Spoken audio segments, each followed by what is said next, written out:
අනාගත ශ්‍රී ලංකාවේ සංවර්ධනය උදෙසා 225න් කෙනෙක් සමග කරන සාකච්ඡාව අද දවසේදීත් අපි ආරම්භ කරනවා. ඒ සඳහා අපි ආරාධනා කරා පාර්ලිමේන්තු මන්ත්‍රී ජ්‍යෙෂ්ඨ මහාචාර්ය රංජිත් බණ්ඩාර මැතිතුමන්ට. අයිබෝන් මන්ත්‍රීතුමනි. අයිබෝන්. අද දවසේදී අපි මෙම සාකච්ඡාව සඳහා ආරාධනා කරේ රංජිත් බණ්ඩාර මැතිතුමන්ට. එතුමත් සමග අපි විනාඩි 40ක පමණ කාලයක් සාකච්ඡා කිරීමට බලාපොරොත්තු වෙනවා. ඒ සඳහා අපි ප්‍රශ්න කිහිපයක් යොමු කරන්න කැමැති එතුමන්ට. ප්‍රථමයෙන්ම මම අහන්න කැමැති මහාචාර්යතුමනි, අධ්‍යාපන ජීවිතය සාර්ථකව ජයගත් ඔබ දැන් දේශපාලනට පිවිසලා තියෙනවා. මෙය යම්කිසි ප්ලෑන් එකක්ද? මෙහෙමයි. ඔබ දකින්න ඇති පහුගිය කාල සීමාව තුළ මේ පාර්ලිමේන්තුවට පිවිසෙන മന്ത്രിවරුන් කවර ගණයේ අයද කියන එක පිළිබඳව විශාල සාකච්ඡාවක් සිද්ධ වුණා විවිධ මාධ්‍යයන් හරහා. එක අවස්ථාවක් කිව්වා මේ 225ම ගෙදර යවමු කියලා.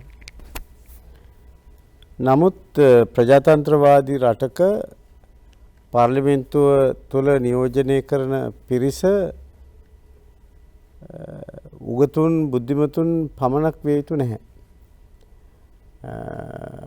විවිධත්වයේ අගයන ජන සමාජයක මේ විවිධත්වය පාර්ලිමේන්තුව තුළ නියෝජනය වෙන්නට ඕන. නමුත් පාර්ලිමේන්තුව නියෝජනය කරන පිරිස අතර තෝරා යවිය හැකි පිරිසකුත් ඉන්නවා. ඒ සඳහා තමයි ජාතික ලයිස්තුව අපි පාවිච්චි කරන්නේ. ශ්‍රී ලංකා පොදු ජන පෙරමුණ ආරම්භ කරද්දීම අපේ පක්ෂ නිර්මාතෘවරයා මේ රටේ ඉන්න බුද්ධිමතුන් සියලු දෙනාට ආරාධනා කරා එන්න අපිත් එක්ක කටයුතු කරමු කියලා. ඒ වගේම එතුමා තීරණය කළා පාර්ලිමේන්තුවට ජාතික ලයිස්තුවෙන් තේරීපත් වන අය විවිධ වෘත්තීන් විවිධ පසුබිම් සහිත අය විය යුතුයි කියලා. අපි 2021 මහමැතිවරණයෙන් ජාතික ලයිස්තුවේ മന്ത്രിවරු 25 දෙනාගෙන් 17 දෙනෙක් අපිට තෝරගන්න පුළුවන්කම ලැබුණා. එතෙන්දී විශ්වවිද්‍යාල මහාචාර්යවරු කීප දෙනෙක්, විශේෂඥ වෛද්‍යවරු, ඉංජිනේරුවන්, ව්‍යාපාරිකයින් වගේ විවිධ ශාස්ත්‍ර නියෝජනය කරන පිරිසක් දේශපාලන පොරපිරියට එන්නේ නැතුව ජාතික ලයිස්තුව හරහා පාර්ලිමේන්තුවට තීරණයපත් වුණා. ඒ වගේම මේ පිරිසෙන් විශාල කොටසක් ශ්‍රී ලංකා පොදු ජන පෙරමුණේ බුද්ධි මණ්ඩලය නියෝජනය කරනවා. මම හිතන්නේ ශ්‍රී ලංකාවේ එකම දේශපාලන පක්ෂය මේ think tank එකක් බුද්ධි මණ්ඩලයක් තියෙනවා. මේ බුද්ධි මණ්ඩලය සති දෙකකට වරක් රැස් වෙනවා. ඒ රැස් වුණාම රටේ සිද්ධ වෙන දේවල් පිළිබඳ විතරක් නෙමෙයි සිදු විය යුතු දේවල් පිළිබඳවත් සංවාදයක යෙදෙනවා. මේකට නායකත්වය දෙන්නේ අපේ පක්ෂයේ ගරු සභාපතිතුමන් මහාචාර්ය ජීල් පීරිස් මැතිතුමා. මේක 11 දෙනෙක්ගේ කණ්ඩායමක්. බැසිල් රාජපක්ෂ මැතිතුමත් මේ කණ්ඩායමෙන් කෙනෙක්. එතකොට දැන් ඇයි මම පාර්ලිමේන්තුවට ගියේ කිව්වොත් ඒකට තියෙන කෙටිම පිළිතුර තමයි ශ්‍රී ලංකා පොදු ජන පෙරමුණ තීන්දුවක් ගත්තා මම පාර්ලිමේන්තුව නියෝජනය කරන්නට ඕනේ කියලා. ඒකේ සම්පූර්ණ ගෞරවය අපේ පක්ෂ නිර්මාතෘවරයා බැසිල් රෝහණ රාජපක්ෂ මැතිතුමාට ලැබෙන්නට ඕන. මම විශ්වාස කරනවා මම එතුමාගේ තීරීම එතුමා මට කිව්වා එක්තරා අවස්ථාවක Ranjith my plan for you is long term. ඔබ සම්බන්ධයෙන් මගේ තියෙන සැලැස්ම දිගු කාලීනයි. ඒ නිසාම තමයි මම කල්පනා කරේ එතුමට සහායක් වෙන්න. මම දීර්ඝ කාලයක් විශ්වවිද්‍යාලයේ ඉගෙනුව එක ඇත්ත. නමුත් අපිට ඕන ශාස්ත්‍ර අධ්‍යයනයන් ෆීල්ඩ් එක්ස්පීරියන්ස් එකක්. ඒ නිසා මම උඩනුවර ආසනේ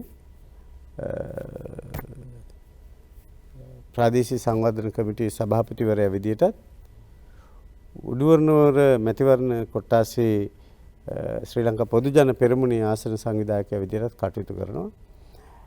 ඒ හරහා මම අසීමාන්තික අත්දැකීමක් පහුගිය මාස 3ක කාල සීමාව තුළ ලැබෙනවා. මම හිතනවා ඒක ඉතා හොඳ අවස්ථාවක්. අපි වගේ නවක පාර්ලිමේන්තු මන්ත්‍රීවරයෙකුට මේ න්‍යාය සහ ඒ ප්‍රායෝගික භාවිතය පිළිබඳව අවබෝධ කරගන්න. මම හිතනවා මගේ පිළිතුර සෑහෙනවා කියලා. ඔබ මන්ත්‍රීතුමනි, ඇයි ඔබ උඩුනුවරම තෝරගත්තේ?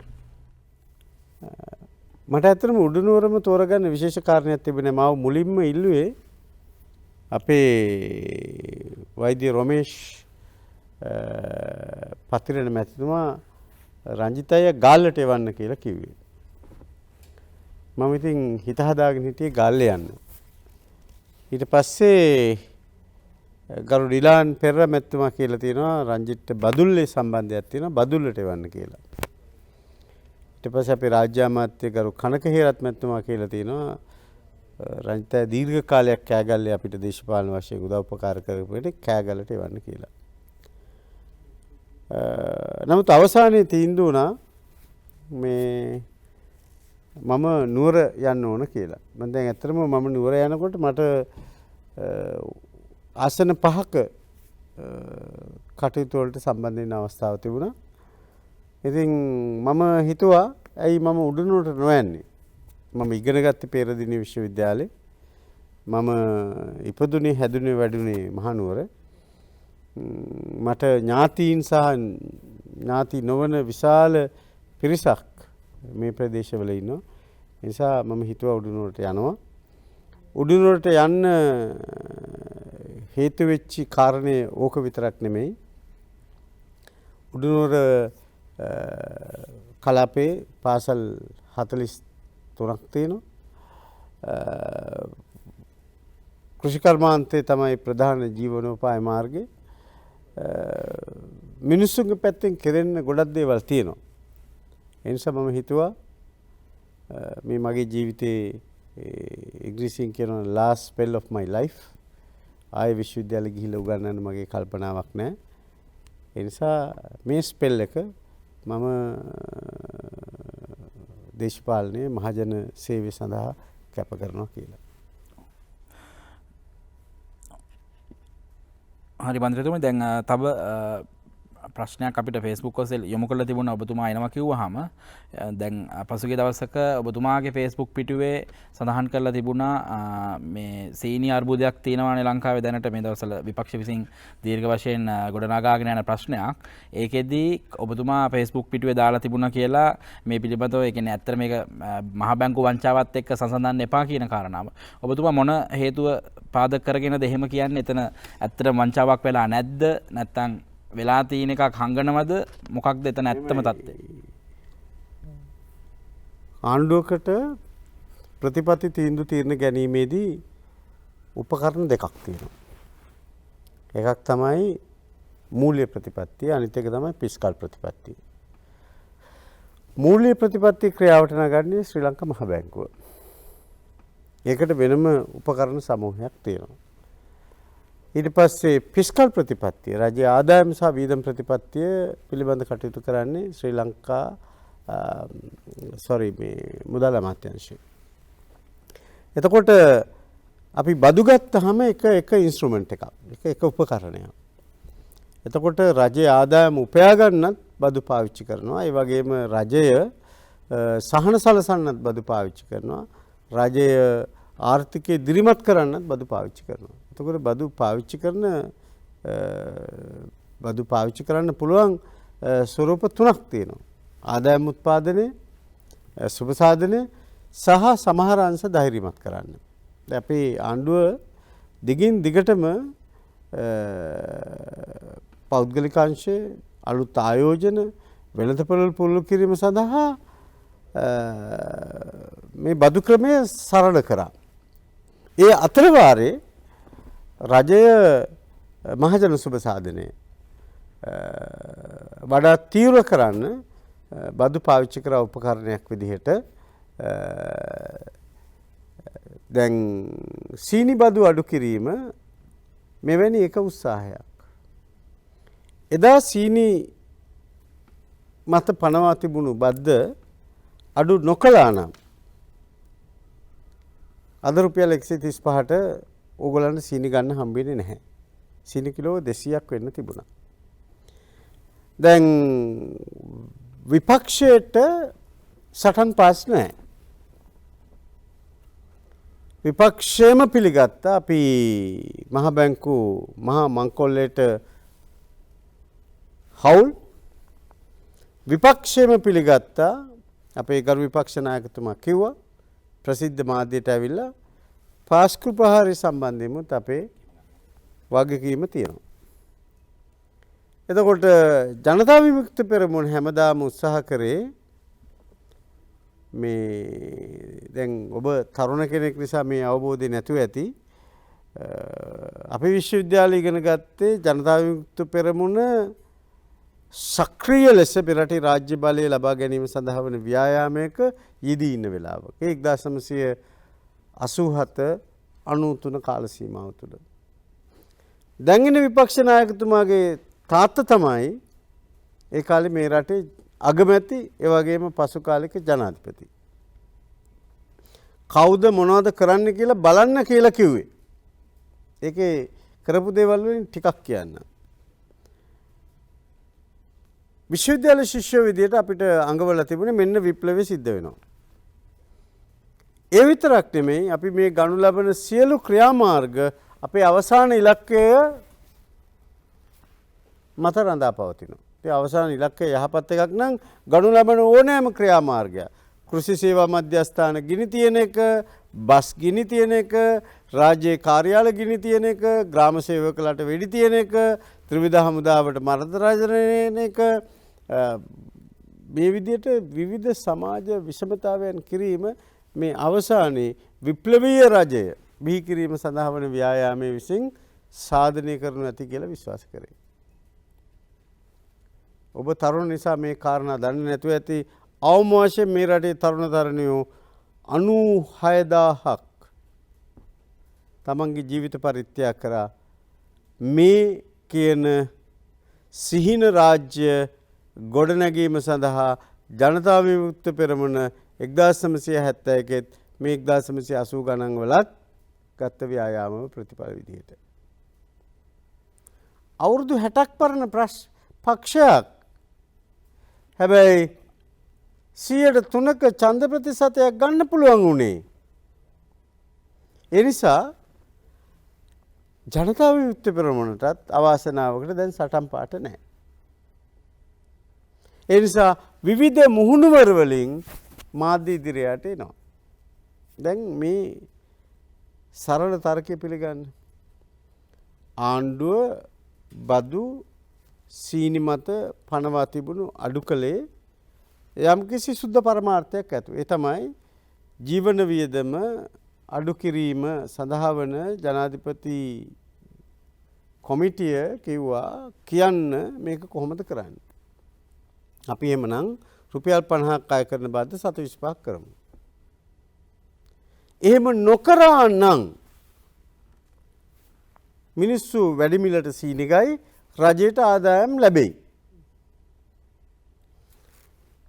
සීනි වැඩි මිලට මිනිස්සු ගනි රජයට ආදායම් ලැබෙයි. එතකොට බඩු අඩු කරලා මොකද්ද කරේ? බඩු අඩු කරලා කරේ රජයට උපයා ගැනීමට තිබුණු ආදායමක් උපයා ගන්නවා වෙනුවට මහජනතාවට සහන සැලසීම. එතකොට මේ උසාවියට ගිහිල්ලා කියන්නේ මොකද්ද කියන්නකෝ දැන්? ආණ්ඩුව ජනතාවට සහන සැලසෙන එක වැරදි. දැන් බදු අඩු කරන එක නෙමෙයි දැන් කියන්නේ.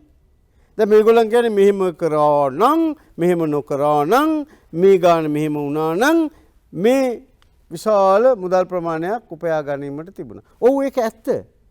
හැබැයි එහෙම ආදායම් උපයා ගැනීමට හැකියාව තිබෙද්දිත් රජය සීනි මත ආය කරන බද්ද අඩු කරලා කරේ මහජනතාවට සුබ සාධනය සලසන. ඒක තමයි ආණ්ඩුවක වගකීම.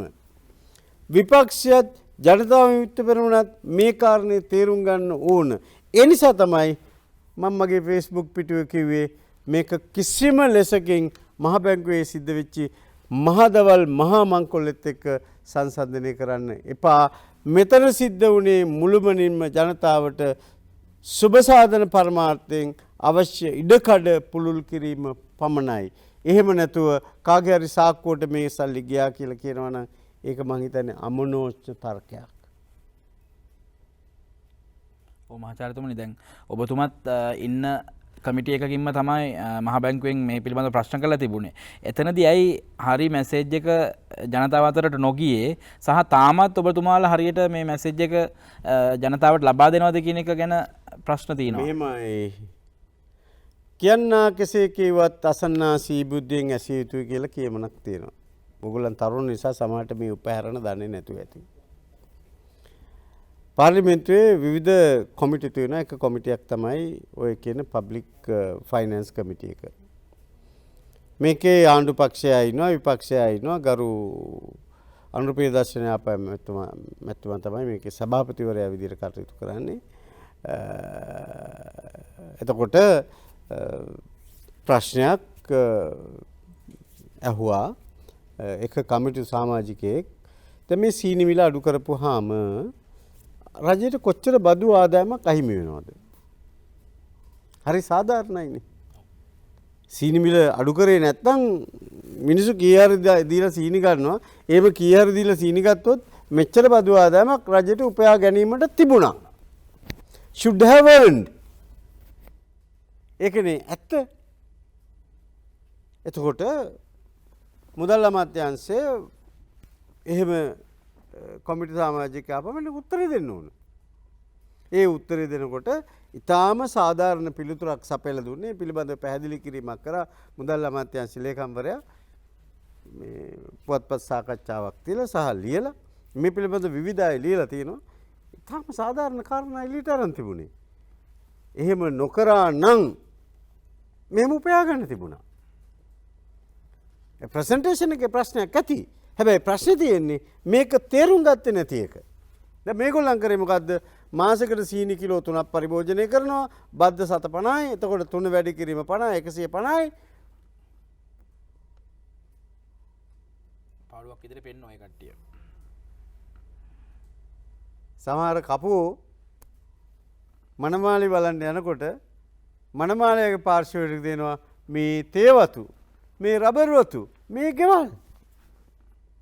හැබැයි කපුවා කියන්නේ කවදාකවත් මේ රබර් වතු මනමාලිට අයිති මේ තේවතු මනමාලිට අයිති මේ ගෙවල් මනමාලිට අයිති කියලා. හැබැයි කපුවා කියන්නේ මොකද්ද? මේ තේවතු මේ රබර් වතු මේ කුඹුරු. අහගෙන ඉන්න කාට සීබුද්ධිය තියෙනවා නම් මොකද කරන්න ඕනේ? ඔව් ඉතින් මේවා තේවතු තමයි. මේවා රබර් වතු තමයි. හැබැයි මොනම විදියකටත් තේරුම් ගන්න නරකයි මේවා මනමාලිට අයිති ඒවා කියලා. ඒ නිසා මේ ජනතාව විමුක්ති පෙරමුණට විපක්ෂයට සිද්ධ වුණේ අර දෙවෙනි කෑල්ල. මේවා මනමාලිට අයිති කියන එක ඔළුවට ආවේ නැහැ.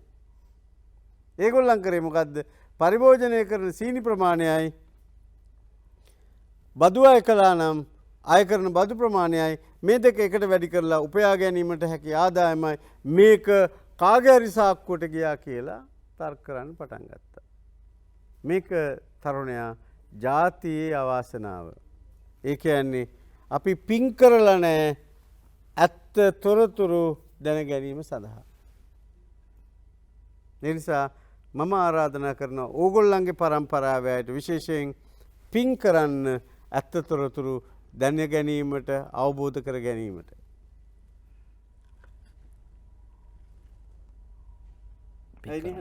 පින් කරමු අපි. ඊළඟ ප්‍රශ්නය අපි සංවර්ධනය පැත්තෙන් කතා කරොත් මන්ත්‍රීතුමනි දැන් රජය ගෙනියන සංවර්ධනය පිළිබඳව ඔබතුමා මොකද හිතන්නේ? විශේෂයෙන්ම දැන් ගම සමග පිළිසඳරක් ජනාධිපතිතුමා සහභාගී වෙන වැඩසටහනට විපක්ෂයෙන් නිරන්තරයෙන්ම එල්ලවන දෙයක් තමයි ගමට යනවා කැලෑටික් කපනවා සංවර්ධනය කියලා කිසි දෙයක් වෙන්නේ නැහැ ඔහෙ ගිහින් එනවා කියන එක. ඔබතුමා කොහොමද මේක නිර්වචනය කරන්නේ සහ රජයේ ඊළඟ මේ සංවර්ධන දැක්ම ගැන ඔබ තෘප්තිමත්ද? දැන් ඔයාම කියන්නකෝ බලන්න. විපක්ෂය කියන්න කියනවාද රට දියුණු වෙනවා වැඩ කරන ඒවා හොඳයි හරි ෂෝක් මේ රජයේ ප්‍රතිපත්තිය එහෙම කියලා එහෙම කියන්නේ නෑනේ. එහෙම නම් ඒක විපක්ෂයක් නෙමෙයිනේ. මම ඔයාලට මරු කතාවක් කියන්න. එතකොට අපේ විශ්වවිද්‍යාලයේ උපකුලපතිතුමා මහාචාර්ය ජී.එල්. පීරිස් මැතිතුමා. එතුමා උපකුලපතිවරයා කාලේ විශ්වවිද්‍යාල ශිෂ්‍යෝ පෝස්ටර් අලවනවා. කොහොමද අලවන්නේ? උපකුලපති පන්නනු. උපකුලපති ලේවැකි කුමන්ත්‍රණයකට. හකුලා ගනිව්. එතකොට කෙනෙක් අහලා තියෙනවා ජී.එල්. පීරිස් මැතිතුමාගෙන් ඇයි අනේ මෙච්චර ඉන්පලයිට් ලැන්ග්වේජ් එකකින් ළමයි කතා කරන්නේ? ඇයි කියන්න බැරිද අකුලා ගන්න? එතකොට ජී.එල්. පීරිස් මැතිතුමා කියලා තියෙනවා සටන් කරන අයට සටන් කරන්නේ මේ වගේ සටන් පාට කියමින්. ඒ නිසා විපක්ෂයේ සටන් කරන්නේ එවැනි සටන් පාට කියමින්. ඒක ඔයාටත් මටත් නතර කරන්න බෑ. ඒක තමයි අපේ රටේ අවාසනාව අපි පින් කරලා නැහැ කියලා කියන්නේ ඇත්ත එළියට ගන්න. ආණ්ඩුවත් එක්ක එකට හිට ගන්න. රට අපේ කියලා හිතන විපක්ෂයක් අපිට නැහැ. මම පාර්ලිමේන්තුවේ ඉන්න නිසා මම දන්නවා කොහොමද මේ අයගේ හැසිරීම. දවල් 10 වෙනකොට කවුරුත් විපක්ෂ කෙනෙක් පාර්ලිමේන්තුවේ නැහැනේ. ඇයි? උදේට ඇවිල්ලා ප්‍රශ්න අහලා නැගිටලා යනවා. කියන්න බලන්න මොන ප්‍රබුද්ධ සංවාදයේද විපක්ෂයේ යෙදුනේ කියලා. රටේ ඉදිරි ගමන සඳහා කවර තීරණාත්මක මේ සාකච්ඡාවක් ඒගොල්ලෝ මෙහෙवला තියනවද කියලා. මොන විදිහේ ඉන්පුට් එකක්ද රටේ සංවර්ධන වැඩපිළිවෙලට දීලා තියෙන්නේ. දැන් ගරු විපක්ෂ නායකතුමා රට වටේ යනවා. එයත් තියෙනවනේ පිළිසඳරක්. මොකක්ද යට කරන්න පුළුවන්? කුණු ගොඩවල් අවුස්සන එකනේ කරන්නේ. කපුටෙක් රස්සාව. ඇයි මීට වඩා වග කියන්න බැයිද? ආණ්ඩුවට ඉදිරිපත් කරන යෝජනාව. ඔබතුමාලගේ වැඩ සමග යලි ගමට වැඩසටහනේ මෙන්න මේ ශේස්ත්‍රයනුත් ආවරණය කරන්න. ජනාධිපතිතුමා ගම සමග පිළිසඳර කියන්නේ මෙන්න මේ කාරණා පිළිබඳවත් කරුණු හොයලා බලන්න. මේ මං හිතන්නේ අපේ රටේ තමයි මෙහෙම විපක්ෂයක් තියෙන්නේ. හැම එකටම විරුද්ධයි. දැන් ඕගොල්ලන්ගේ කාලේ නෙවෙයි අපි ඉපදුනේ. අපි ඉපදිච්ච කාලේ තිබුණේ එක ගුවන් විදුලියයි. අපේ ඉපදිච්ච කාලේ තමයි රූපවාහිනිය ආවේ. දැන් එකම ප්‍රවෘත්තිය නාලිකා 50කින් මොකද කරන්නේ? 50 විදිහකට යනවා. නැවත නැවත විකාශනය කරනවා. එතකොට සමහර සබන් වර්ගවල නම අපේ ඔළුවේ පළපදියම් වෙලා තියෙන්නේ. දැන් ඔයාගෙන් ඇහුවොත් එහෙම දත් බෙහෙතක නම. ඔයා ටක් ගාලා කියනවා හේතුවයි අර දත් බෙහෙත් වලින්ද ඔයාගේ ඔළුවේ එක ප්ලාන් කරලා තියෙන්නේ. ඔයාගෙන් සබන් වර්ගයක ඇහුවොත් ඔයාගේ ඔළුවේ එක ප්ලාන් කරලා තියෙන්නේ. ඒ නිසා මේ කරන්නේ රිකෝලින් කියන ස්ට්‍රැටජි එක. අලෙවිකරණේ පාවිච්චි කරනවා මේ නැවත කිව්වහම මිනිස්සු හිතන බොරු වුණත් ඇත්ත කියලා. අනිත් එක සමහර වෙලාවට හරි හැඟුම්බර වෙන කතා කරන්නේ. මේක මට වුණා වගේ කතා කරන්නේ. හැබැයි මතක තියාගන්න අවුරුදු 50ක් තිස්සේ මෙහෙම කරපු ජනතා විමුක්තිවරණට බැරි වුණා 103න් එහාට යන්න. කියන්නකෝ බලන්න පාස්කු ප්‍රහාරයට සම්බන්ධ පිරිස් ඒගොල්ලන්ගේ ජාතික ලයිස්තුවට ආවේ නැද්ද? කියන්නකෝ බලන්න ඒ අයගේ පුත්තු මේ කටයුත්තට ඍජුවම සම්බන්ධ වුණාද නැද්ද කියලා? මේ මහා මොලකාරයෝ ඒගොල්ලන් නොවේද? ගන්නකෝ අපේ අශෝක අබේසිංහ කරු මන්ත්‍රීතුමා තමන්ගේ බල ප්‍රදේශයේ කුඩා ජනහමුවකදී කියනවා මේ පාස්කු ප්‍රහාරයට ඍජුවම සම්බන්ධ මේ අය කියලා. හැබැයි එතුමගෙන් ප්‍රකාශයක් ගන්නකොට මොකද කරේ? අනේ මට මතක නැහැ මං එහෙම කිව්වද? තොලකට වේලිලා. ඒ නිසා හොඳට මතක තියාගන්න අපේ රට මේ කලාපයේ ඉහළම සාක්ෂරතාවයේ තියෙන රට.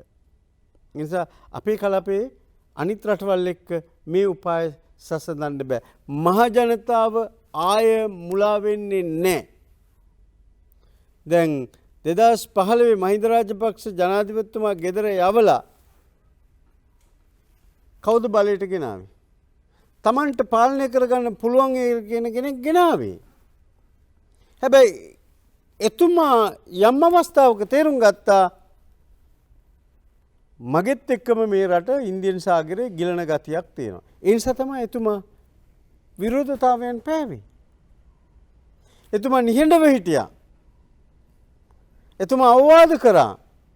හැබැයි අවසානයේ දැක්කා අනේ මගෙත් එක්කම මේ රට ගිලෙනවා නේද කියලා. ඒ නිසා තමයි එක්තරා තීරණාත්මක අවස්ථාවක අගමැතිවරයා එළියට දාලා මහින්ද රාජපක්ෂ ජනාධිපතිතුමා අගමැතිවරයා විදිහට පත් කරේ. එතකොට දැන් ඔබ අහපු අනිත් ප්‍රශ්නේ අපේ ආණ්ඩුව බලයට පත් කිරීමේ ක්‍රියාවලිය අපි ආරම්භ කළේ ශ්‍රී ලංකා පොදු ජන පෙරමුණ ආරම්භ කිරීමත් සමග. ඇත්තටම අලුත් දේශපාලන ව්‍යාපාරයක අවශ්‍යතාවය අපිට තිබුණා. ශ්‍රී ලංකා UNP සමසමාජ කොමියුනිස්ට් JVP සහ ජාතිය ආගම කුලය පදනම් කරගත්ත දේශපාලන පක්ෂ මගින් මෙරට පාලනය කරලා මිනිස්සුන්ට ලැබුණු අත්දැකීම් ඉතාම නීරසයි. එනිසා මිනිසුන් ඕනකම තිබුණා අලුත් බලාපොරොත්තුවක්. අලුත් අපේක්ෂාවක්. අලුත් වැඩපිළිවෙලක්. ශ්‍රී ලංකා පොදු ජන පෙරමුණ බිහි වෙන්නේ මෙන්න මේ කියන පසුබිම යටතේ. මේ පක්ෂය මුළුමනින්ම බැසිල් රාජපක්ෂ මැතිතුමාගේ බ්‍රේන් චයිල්ඩ් ඔළුවේ හටගන්න කලලය. එතුමා අලුත් ප්‍රවිෂ්ටයක් මේ පක්ෂය ආරම්භ කරද්දී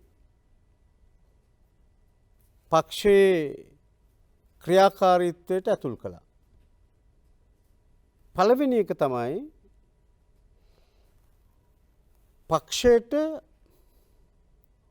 අවශ්‍යයි නායකත්වයක්. එක්තරා විදියක අධ්‍යාත්මික නායකෙක්ගේ දර්ශනය මේ පක්ෂයේ මූලික දර්ශනය බවට පත්විය යුතුයි. මහින්ද රාජපක්ෂ ජනාධිපතිතුමා 2005 ඉඳලා මහින්ද චින්තන වැඩපිළිවෙල ඉදිරියට අරගෙන ඇවිල්ලා ලැබපු අත්දැකීම් නිසා එතුමා මේ කලාපයේ සහ ගෝලීය නායකයෙක් බවට පත් වුණා. එතකොට අපි ශ්‍රී ලංකා පොදු ජන පෙරමුණේ උත්තරීතර නායකයා විදිහට මහින්ද රාජපක්ෂ ජනාධිපතිතුමාගේ දර්ශනය තෝරගත්තා. මොකද්ද මහින්ද රාජපක්ෂ ජනාධිපතිතුමාගේ දර්ශනය?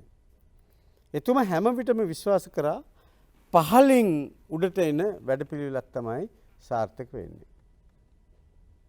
එතුමාගේ පාලන කාල සීමාව තුළ ක්‍රියාත්මක කරපු වැඩපිළිවෙලේ ප්‍රතිඵල විදිහට මෙරටේ විරැකියාව, මෙරටේ මන්ද පෝෂණය, මෙරටේ දිළිඳුකම ඉතිහාසයේ පහළම ඉලක්කම් වලට සේඳුණා. අවුරුදු 50කට පස්සේ මෙරට ඒකපුද්ගල ජාතික ආදායම පිමි 3ක් පැන්නා. ඩොලර් 4000 ඉලක්කයට ළඟා වුණා. අවුරුදු 10ක කාල සීමාව තුළ රටේ ආර්ථික වර්ධන වේගය 5.7ක සාමාන්‍ය වේගයක් බවට පත් වුණා. ඉතිහාසයේ ඉහළම ආර්ථික වර්ධන වේගය 8.1 එක දිගට අවුරුදු දෙකක් එතුමාගේ කාල සීමාව තුළ එළියට ආවා. ඒ නිසා අපි හිතුවා එතුමා අනුගමනය කරන වැඩපිළිවෙල තමයි මේකට හරි. ඒ නිසා අපේ පක්ෂයේ උත්තරීතර නායකයා මහින්ද රාජපක්ෂ ජනාධිපතිතුමා. ඔබට පේන්නේ නැති අපේ පක්ෂයේ ලෙටර් හෙඩ් එකක් ගත්තොත් එක පැත්තක ඉන්නේ එතුමා, අනිත් පැත්තේ ඉන්නේ නෙළුම් පොහට්ටුව. ඊළඟට අපි කල්පනා කරා අපේ පක්ෂයේ උපාය මාර්ගය මොකද්ද වෙන්නට ඕන. බැසිල් රාජපක්ෂ මැතිතුමා කිව්වා අපේ උපාය මාර්ගය වෙන්නට ඕන මේ රටේ තියෙන මූලික ප්‍රශ්න. පළවෙනි එක තමයි ජාතික ආරක්ෂාව. වඩා පුළුල් අර්ථයකින්. දැන් අපිට පේනවා මේ රටේ ජාතික ආරක්ෂාව තහවුරු වෙලා හමාරයි. අපි ව්‍යසන ගණනාවකට මුහුණ දුන්නා. ලෝකේ දරුණුම ව්‍යසනය තමයි COVID-19 ව්‍යසනය. දැන් අපිට පේනවා ඇති ඉලක්කම් පල්ලෙහාට එනවා. අපි සාමාන්‍ය ජන ජීවිතයට හුරු වෙමින් පවතිනවා. එතකොට ජාතික ආරක්ෂාව කියලා කියන්නේ යුදාවුදාව හරි පොලිසිය හරි ත්‍රිවිධාවුදාම දාලා කොහේ හරි තැනක බලාගෙන ඉන්න එක නෙමෙයි. ව්‍යසනකාරී තත්වයක මේ සියලු බලවේග ඉස්සරහට ඇවිල්ලා රටේ මූලික පරමාර්ථ ඉස්සරහට අරගෙන යන්න අවශ්‍ය කරන පසුබිම නිර්මාණය කරනවා. ඒක ක්‍රියාවට නගනවා. ඒක ප්‍රතිඵල ඉලක්ක වෙත අරගෙන යනවා. ඊළඟට එතුමා කල්පනා කරා අපිට තියෙන දෙවෙනි වැදගත් ප්‍රශ්නේ තමයි දැන් මෙතන ඉන්න විශාල පිරිසක් තරුණ අය මේ තරුණ අයගේ අපේක්ෂාවන් කොහොමද අපි මුදුන් පමුණවන්නේ? ඔබ විශ්වාස කළත් නොකළත් දශක 3ක් තුළ තරුණ නැගිටීම් 3ක් ඇති වෙච්ච එකම රට ලංකාව. 70 80 90 දශකවල අපිට පේනවා දකුණේ කැරලි දෙකක් උතුරු නැගෙනහිර කැරල්ලක් ඇති වෙලා අඩුම ගානේ ලක්ෂ 2කමාරක් මේ රටේ තරුණ තරුණි තමන්ගේ ජීවිත පරිත්‍යාග කරනවා. විශාල පිරිසක් මේ රට අතහැරලා යනවා. ඇත්තටම ලංකා ඉතිහාසයේ ඉහළම බ්‍රේන් ඩ්‍රේන් එක සිද්ධ වුණේ, ඒ කියන්නේ බුද්ධිගලණය සිද්ධ වුණේ මේ කියන දශක 3ක කාල සීමාව තුළ. එනිසා එතුමා කිව්වා ආය තව තරුණ නැගිටීමකට අපිට දෙන්න පුළුවන් කමක් නැහැ. එවැනි තරුණ නැගිටීමකට අපිට ඔරොත්තු දෙන්න බෑ. දැන් බත්‍රමුල්ලේ පාර්ලිමේන්තු ක්‍රීඩා පිටිය ඉදිරියේ කොනක තියෙනවා රණවීර ස්මාරකයක්. ගිහිල්ලා ගණන් කරලා බලන්න මේ රටේ තරුණ තරුණියෝ 26000ක් අවුරුදු 30ක් තිස්සේ පැවතිච්ච යුද්ධ වෙනුවෙන් තමන්ගේ ජීවිත පරිත්‍යාග කරලා තියෙනවා. ආබාධිත වෙච්ච සංඛ්‍යාව මීට වඩා වැඩි. වැන්දමුවන් වෙච්ච සංඛ්‍යාව කොපමණද කියලා අපිට හිතා ගන්න බෑ. තමන්ගේ තරුණ ස්වාමියා අහිමි වෙච්ච භාර්යාව 100,000 ගණනක් මේ රටේ මේ මහ පොළොව මත ඉන්නවා. තමන්ගේ තාත්තා අම්මා අහිමි වෙච්ච 100,000 ගණනක් දරුවෝ මේ රටේ ඉන්නවා. ඒකම එතුමා කිව්වා අපේ කාලේ තරුණයෝ නෙමෙයි අද ඉන්නේ. අද තරුණයන්ට ෆිසිකල් ප්‍රසන්ස් එක වැදගත් නෑ. එයාට වැදගත් වෙන්නේ ඩිජිටල් ප්‍රසන්ස් එක. එයා මූණ පහලට බාගත්ත පරම්පරාව. එයාද ලෝකයේත් එක්ක ගනුදෙනු කරන්නේ. ඒගොල්ලන්ගේ අපේක්ෂාවන් ඕනෑපකම් වෙනස්. ඒගොල්ලන් රුපියල් 34000 පඩියට ආණ්ඩුවේ රස්සාවට බැඳෙන්න කැමති නැති පිරිසක්. ඒ නිසා මෙයාට අලුත් අවස්ථාවන් අපි නිර්මාණය කරන්නට ඕන. ඊළඟට එතුමා කල්පනා කරා තුන්වෙනි ප්‍රශ්නේ විදිහට මේ රටේ ආර්ථිකය කොහොමද අපි ගොඩනගන්නේ? 73කට පස්සෙත් අපේ ඩිපෙන්ඩන්සි එක 86%යි. දැන් ඔබ දාගෙන ඉන්න සපත්තු දෙකේ ඉඳලා කොණ්ඩෙට ගාන ජෙල් එක දක්වා අපි ආනයනික වෙළඳපොලෙන් ගේන්නේ. ගෙදර පාපිස්ස, කොස්ස, අත්පිස්නාව මේ ඔක්කොම විදේශ වෙළඳපොළ වලින් ගේන්නේ. අපි විදේශ රටවල් වල සුළුසා මධ්‍ය පරිමාණ කර්මාන්ත දියුණු කරන රටක් බවට පත් වෙලා තියෙන්නේ. අපේ කියලා කිසිවක් අපිට නැහැ. ඒ නිසා මේ රට දියුණු කරන්න ඕන නම් මේ රටේ ආර්ථිකයේ අලුත් මාවතකට ප්‍රවිෂ්ඨ කරන්නට ඕන. එතකොට එතුමා කල්පනා කරා මේක තමයි අපිට තියෙන තුන්වෙනි ප්‍රශ්නේ. මේ විදිහට 4 5 6 7 දක්වා ප්‍රශ්න ගණනාවක් අඳුරගත්තා. අපි දැක්කා ආණ්ඩුක්‍රම ව්‍යවස්ථාවේ විකෘතියක් තිබුණා. 19 වෙනි ආණ්ඩුක්‍රම ව්‍යවස්ථා සංශෝධනයත් එක්ක මේ රටේ සම්පූර්ණයෙන්ම මේ ආණ්ඩුක්‍රමයේ අක්‍රීය වෙන තැනකට ඇවිල්ලා තිබුණා. එතකොට මේ ප්‍රශ්න පදනම් කරගෙන තමයි අපේ පක්ෂ ප්‍රතිපත්ති සකස් වුණේ. එතකොට මේ ප්‍රතිපත්ති මාලාව ප්‍රායෝගික ලියවිල්ලක් බවට පත් කිරීම සඳහා වන වැඩපිළිවෙල අපි ගම් මට්ටමින් ආරම්භ කළා. ඒකට අපි කියනවා ගම සමග පිළිසඳර කියලා. එතකොට ගම සමග පිළිසඳර අපි ආරම්භ කළේ ඇත්තටම මේ පක්ෂ ප්‍රතිපත්තිය සකස් කරන කාලේ. අපි ගමින් ගමට ගියා. ගමේ කණ්ඩායම් හම්බුණා. රාජ්‍ය නිලධාරීන්, ප්‍රභූන්, විදුහල්පතිවරයා, ගමේ හාමුදුරුවෝ, තැපැල් කන්තෝරුවේ තැපැල් ස්ථානාධිපතිතුමා, සුබසාධක සංගම් වල සමාජිකයෝ, සුබසාධක සංගම් වල නිලතල්දාරණ අය ඒගොල්ලන් ගෙනලා අපි ඇහුවා කියන්න බලන්න මේ ගම ඊළඟ පිම්ම පනින්න මොනවද කරන්න ඕන කියලා. මේ වැඩසටහන අඛණ්ඩවම යනවා. අතිගරු ජනාධිපතිතුමා හැම සෙනසුරාදා දවසකම මේ රටේ කොහේ හරි තැනකට ගිහිල්ලා ගම සමග පිළිසඳර වැඩසටහන ක්‍රියාත්මක එතුමා කරන්නේ මේ රටේ කවදාකවත් කිසිම රාජ්‍ය නායකයෙක් නොකරපු දෙයක්. එතුමා ගමට ගිහිල්ලා ගමේ ප්‍රශ්න අඳුරගෙන මේ පුංචි පුංචි දේවල් සමාජයට කරන්න තියෙන්නේ. ගම්මුන්ගේ ජීවිතය යහපත් කරන්න, ඉහළට ගන්න. ඔයා විශ්වාස කරත් නොකරත් මේ රටේ ජනගහනයේ 72% තවම ගම්වල ජීවත් වෙන්නේ.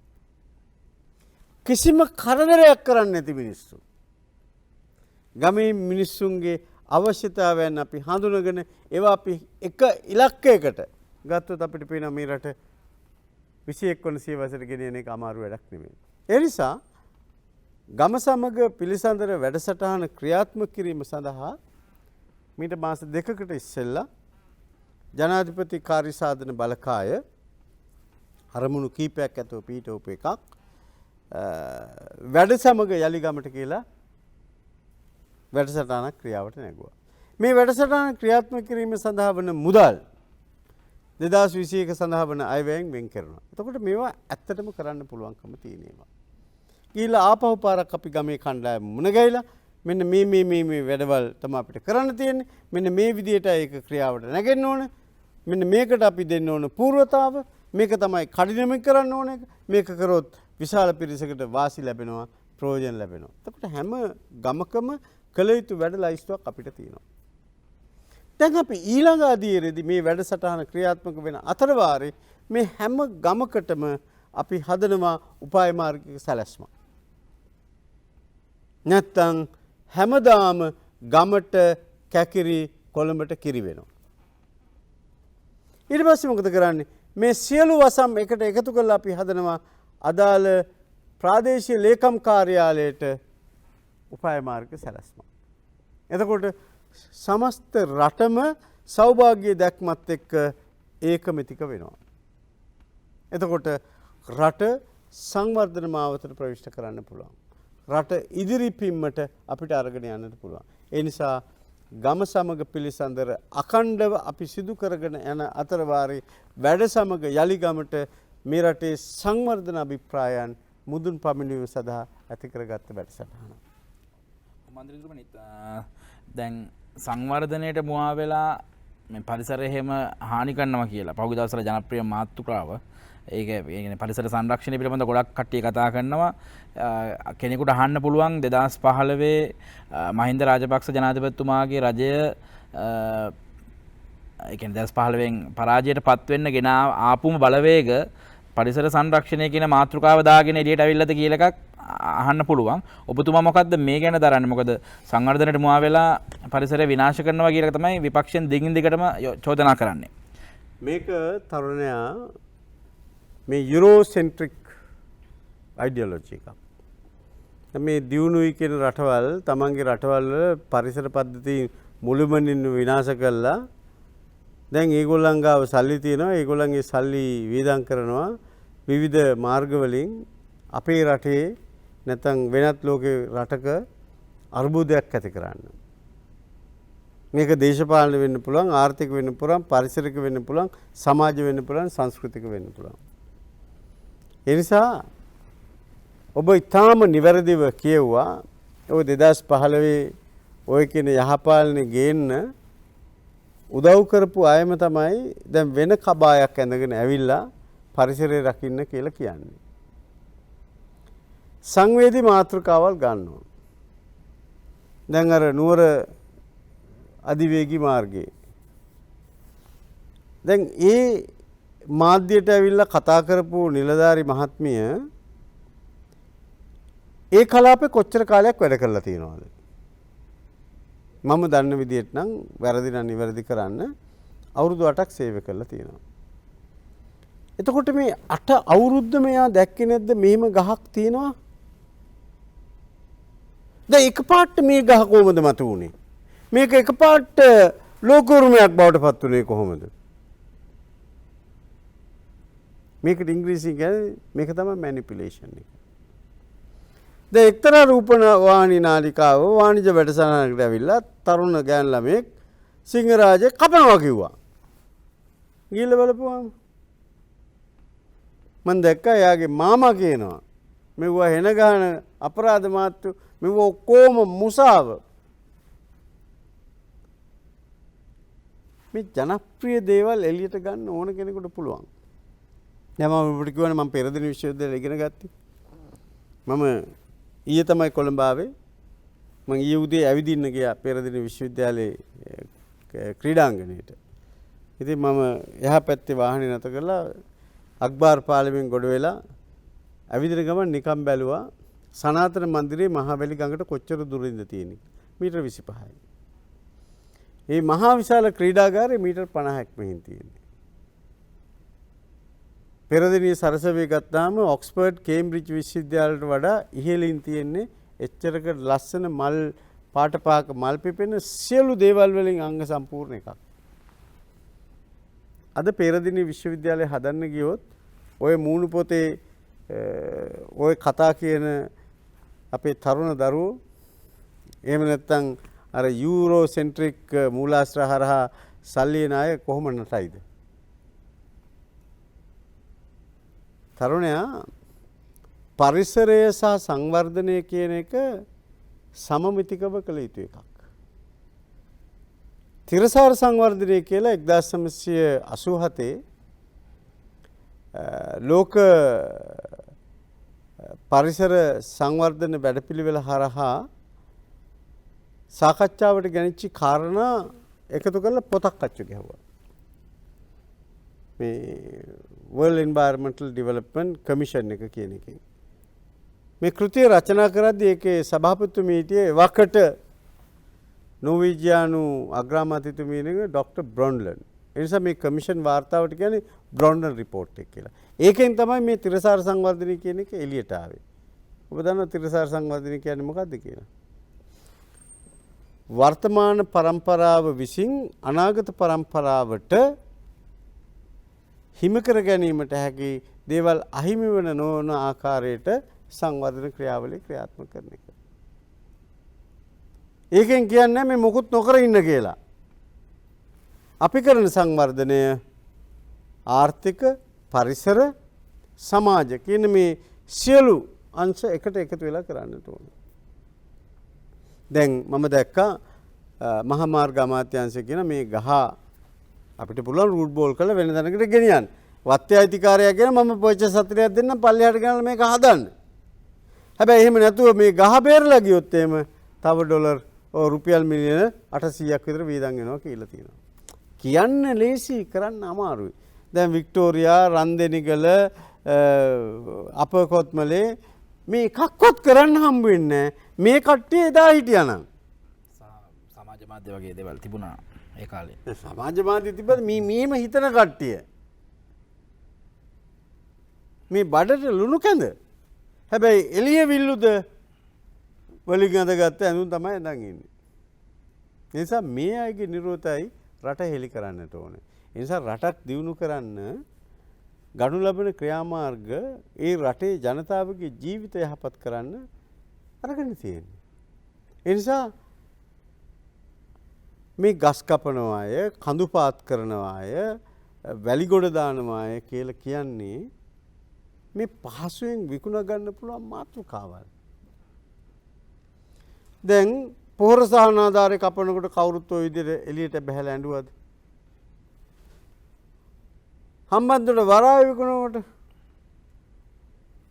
මේ රටේ රාජ්‍ය නිලධාරීන් හිරබාරයට ගන්නකොට අත්අඩංගුවට ගන්නකොට සංඝයා වහන්සේලා අත්අඩංගුවට ගන්නකොට සංඝයා වහන්සේලා මහදවල් පොළු වලින් පහර දෙනකොට සතිය දවස් 5ක් විශ්වවිද්‍යාල ශිෂ්‍ය උද්ඝෝෂණය කරනකොට ගහනකොට කියන්නකෝ කෝ ඒ කට්ටිය 19 සංශෝධනය හරහා මෙරට අරාජික කරනකොට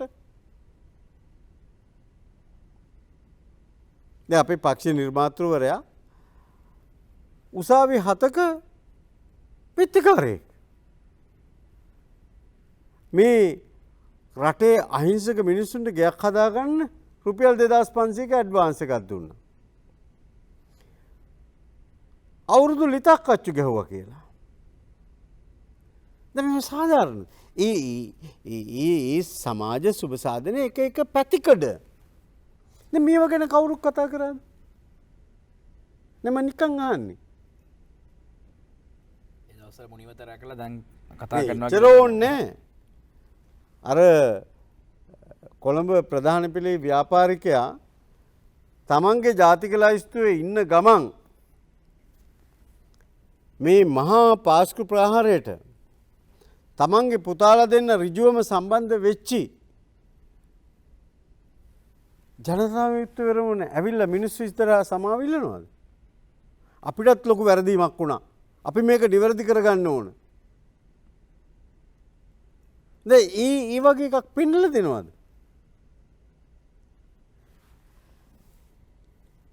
අලුතෙන් පොලිසිය හැදුවා. පොලිස් කොට්ටාස හැදුවා. උසාවි හැදුවා. මොකටද කියන්නකෝ? දඩයමට. දැන් මේ දඩයන් කරුවෝ කළ දඩයන් පිළිබඳ මේ අය කතා කරාද? ජනතා විමුක්ති පෙරමුණේ නායකයා මේ දඬුවම් කොමිටියේ හිටියා කියන එක ගැන කතා කරාද? නම නිකන් අහන්නේ. කියන්නකෝ. මේවා මේ මහදවල් සිද්ධ වෙච්ච ඒවානේ. ඉතින් මම හිතන්නේ මේ රට ඉස්සරහට අරගෙන යන්න ඕන නම් අරගෙන යාම සඳහා වන වැඩපිළිවෙල අපි ක්‍රියාවට නැංවිය යුතුයි. ඒ නිසා මෙවැනි බාධක తాවකාලික ඒවා විදිහට අපි සලකන්නට ඕනේ.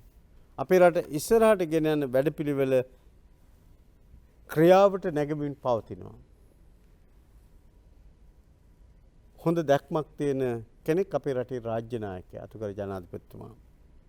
අගමැතිතුමා ජනාධිපතිතුමාම කියන විදිහට මේ කලාපේ ඉන්න පරිණතම දේශපාලන නායකයා. මම කියන්නේ proven leader. තමන් කරපු කියපු දේවල් කරලා කියලා විතරක් නෙමෙයි ඔප්පු කරලා පෙන්නපු කෙනෙක්. ජනාධිපති කාර්ය සාධන බලකායට නායකත්වය දෙන්නේ අපේ පක්ෂේ නිර්මාතෘවරයා බැසිල් රෝහණ රාජපක්ෂ මැතිතුමා. එතුමා දවසට පැය 18ක් වැඩ කරන කෙනෙක්. එතුමා තමයි මේ රටේ ඇනලිටික්ස් පාවිච්චි කරන එකම දේශපාලඥයා. එතුමා තීන්දුව తీරන ගන්නේ උපාය මාර්ගිකව ඒ සඳහා වන අදාළ ඉලක්කම් පාවිච්චි කරලා කරන විශ්ලේෂණයන් වල ප්‍රතිඵල විදිහට. මේක තමයි නවීනත්වය. මම එතුමා ගැන සඳහනක් කළොත් මම කියන්නේ he is a modernist. එයා නවීනත්වයේ දකින්න කෙනෙක්. තාක්ෂණය පාවිච්චි කරන කෙනෙක්. බයිසිකල් එක ඈත බලාගෙන පදින කෙනෙක්. හැන්ඩල් එක දිහා බලාගෙන පැද්දොත් වැටෙනවා. 2015 ඒකයි වුණේ. ආණ්ඩුව අරන් සති දෙකෙන් කට්ටිය බිම. ඒ නිසා තරුණයා ඔබට ආඩම්බර වෙන්න පුළුවන්. ඔබ මේ කාල සීමාවේ සාක්ෂිකරුවෙක් බවට දැනටම පත් වෙලා හමාරයි. ඔව් මන්ත්‍රීතුමනි කාලේ ඉතාමත් වේගයෙන් ගෙවිගෙන ගිය අපිට ලැබිලා තිබුණු බොහොම ස්තුතියි අද දවසේදී අප සමග සම්බන්ධ වීම සම්බන්ධයෙන් ජනමාධ්‍ය අමාත්‍යාංශය වගේම ජාතික සංවර්ධන මාධ්‍ය මධ්‍යස්ථානය අපි අපගේ ස්තුතිය පුද කර සිටිනවා. යලිත් දවසක අපි ඔබතුමාව අපේ සාකච්ඡා සඳහා වෙනත් සාකච්ඡා සඳහා ගෙන්න ගන්න බලාපොරොත්තුවක් තියෙනවා. ඉතාමත් හරබර සංවාදයක් අද දවසේදී අපිට කරන්න හැකියාව ලැබුණා. බොහොම ස්තුතියි අපේ සමග සම්බන්ධ වීම සම්බන්ධයෙන්.